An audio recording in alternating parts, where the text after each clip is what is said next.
సరే, నాకు ఇది అంటే కొత్త ఏం కాదు. నేను 16th లోక్సభలోనే నేను మెంబర్గా ఉన్నాను. అదొక 5 years.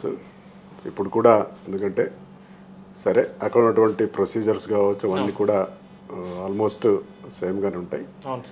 ఏమంటే కొంత మెంబర్స్ మాత్రమే కొద్దిగా చేంజ్ అవుతూ ఉంటారు తప్ప ప్రొసీజర్స్ కానీ ఇవన్నీ ఇటుగానే ఉంటాయి. ఎన్నిసార్లు పోయినా మళ్ళీ పోయేటప్పుడు కొత్తదనమే అనిపిస్తుంది. ఆ కొత్తదనమే అనిపిస్తుంది. అయినా ఎందుకంటే ఒక మంచి ఎక్స్పీరియన్స్ పార్లమెంట్లో ఎంటర్ కావడం అనేది. బీజేపీ పార్టీ ఆదిలాబాద్ అభ్యర్థిగా మిమ్మల్ని ప్రకటించినప్పుడే ఆనాడు మీకు గెలుపు పరిస్థితులు మొదటి రోజే మీకు కనిపించినాయి సార్? పరిస్థితులు ఏ విధంగా ఉండేవి? అంటే ఆదిలాబాద్ జిల్లాలో దాదాపుగా ఒక 5-6 సంవత్సరాల నుంచి భారతీయ జనతా పార్టీ పటిష్టంగా లాస్ట్ 19 ఎలక్షన్లో కావచ్చు, అప్పుడున్న పరిస్థితుల ప్రకారంగా కూడా ఆ సీట్ రావడం. ఎప్పుడైతే 2023లో అసెంబ్లీ ఎన్నికల్లో అది రిఫ్యూట్ కావడం జరిగింది. ఒక 4 సెగ్మెంట్స్లో పార్టీ గెయిన్ చేసుకోవడం, ఇంకొక 2 కాన్స్టిట్యున్సీల్లో తక్కువ మార్జిన్ తోటి ఓడిపోవడం. ఒకటి అంటే జిల్లాలో భారతీయ జనతా పార్టీ అనేది ఎర్లీ అంటే ప్రతి రోజు కూడా రోజుకు అది బలపడతా ఉంది. కాబట్టి ఎందుకంటే తప్పకుండా ఎందుకంటే నార్థన్ మహారాష్ట్రకు ఉన్నటువంటి ఏరియాస్లో మాకు మరాఠీ అదే మాదిరిగా అక్కడ ఉండే సెంటిమెంట్ బాగానే ఉంది.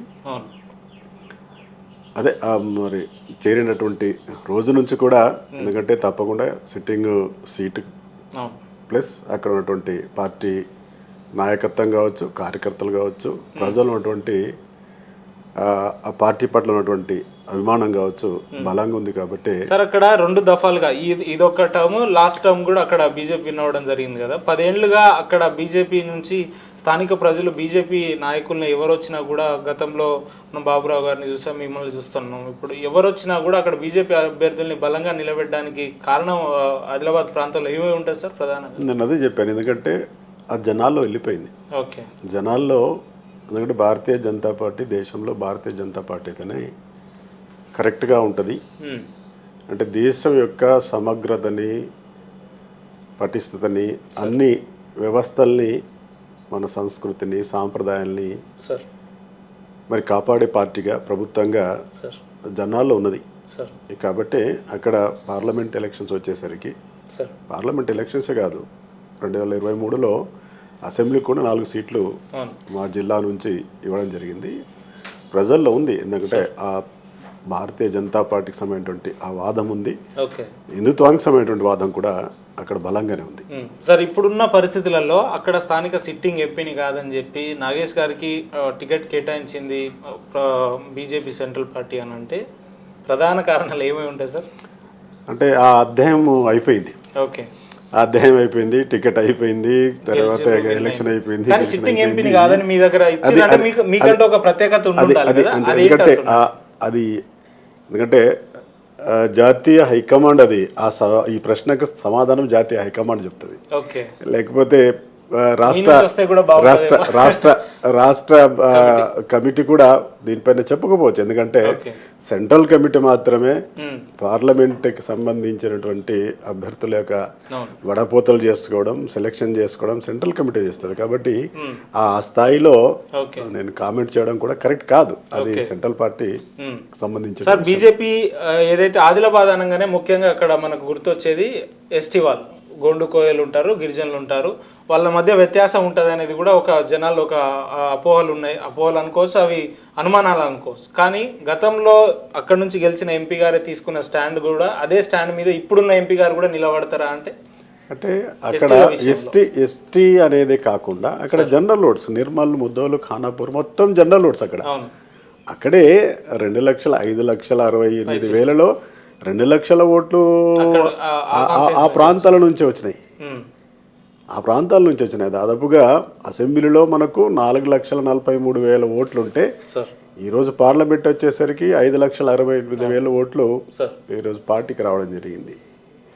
ఎందుకంటే ఒక్క ఎస్టీలలోనే పార్టీ ఉందనేది కాదు, జనరల్స్లో విపరీతంగా జనరల్ దాంట్లోనే ఉంది. నేను ఎలక్షన్ సందర్భంలో కూడా చెప్పిన, చాలామంది ప్రెస్ వాళ్ళు మీలాగా అడిగారు సార్ సరే ఇక్కడ మరి ఆదివాసులు ఉన్నారు ఎస్టీలు ఉన్నారు ఏ విధంగా అంటే ఆదివాసులు ఒక 2 లక్షలు ఉన్నారు దాదాపుగా 16,40,000లో 2 లక్షలు పోతే 14.5 లక్షల ఓట్లు జనరల్ ఇతర ఓటర్స్ ఉన్నారు అందుకోసము ఎందుకంటే అంతకు ముందు కూడా 19లో కూడా ఆ బెల్ట్లోనే ముద్దోలు నిర్మాణం ఈ 2 లక్షల ఓటర్ల కోసం 14 లక్షల ఓటర్లను మీరు ఇబ్బంది పెట్టదలుచుకోలేరా లేలే అది కాదు ఏంటంటే ఎందుకంటే అంటే జనరల్ ఓట్స్ కూడా పార్టీకి ఉన్నాయి ఇంపార్టెంట్ పార్టీకి ఉన్నాయి అనేది నేను చెప్పబోతున్నాను అది ఓకే సార్ ఇప్పుడున్న పరిస్థితులలో రాష్ట్రంలో అధికారంలో ఉన్న కాంగ్రెస్ని కాదని చెప్పి ఇప్పుడు గతంలో ప్రతిపక్షంలో ఉన్న బీఆర్ఎస్ని కాదని చెప్పి 8 సీట్లు గెలిపించారు బీజేపీకి అంటే రాష్ట్ర ప్రజలు బీజేపీలో ఏం చూసి ఓట్లు వేసినట్టు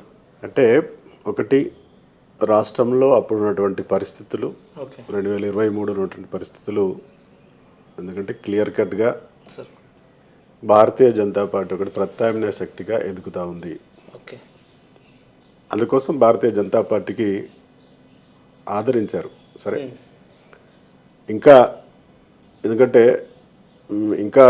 ఇంకా లోతుకి వెళ్ళవలసినటువంటి అవసరం కూడా ఉంది సరే 8కి ఈరోజు 8 అసెంబ్లీ సెగ్మెంట్స్ రాష్ట్రంలో అంటే ఎన్నికల సందర్భంలో కూడా నేను అప్పుడైతే నేను బీఆర్ఎస్లో ఉన్నాను మేము కూడా ఊహించాం దాదాపు 20 నుంచి 30 సీట్లు భారతీయ జనతా పార్టీకి వస్తాయేమో అని చెప్పేసి అనుకున్నాం కానీ అప్పుడున్న పరిస్థితుల్లో కాంగ్రెస్కి సంబంధించినటువంటి ఈ నాయకుల యొక్క ఈ 6 గ్యారంటీలు ఇదిగో చేశామని చెప్పేసి డిసెంబర్ 9 లేకపోతే 100 రోజులో అని చెప్పేసి అంటే అంతా చెప్పడం ఒక పక్క ప్రభుత్వంలో అంటే బీఆర్ఎస్ పార్టీ కూడా అదే స్థాయిలో మా 10 సంవత్సరాలు మేము ఇది చేసినాం ఇంకా వీటిని కంటిన్యూ చేస్తామని చెప్పేసి చెప్పడం భారతీయ జనతా పార్టీ ఆ రోజు ఏమీ చెప్పలే హామీలు ఏమి లేవు జస్ట్ మాకు అవకాశం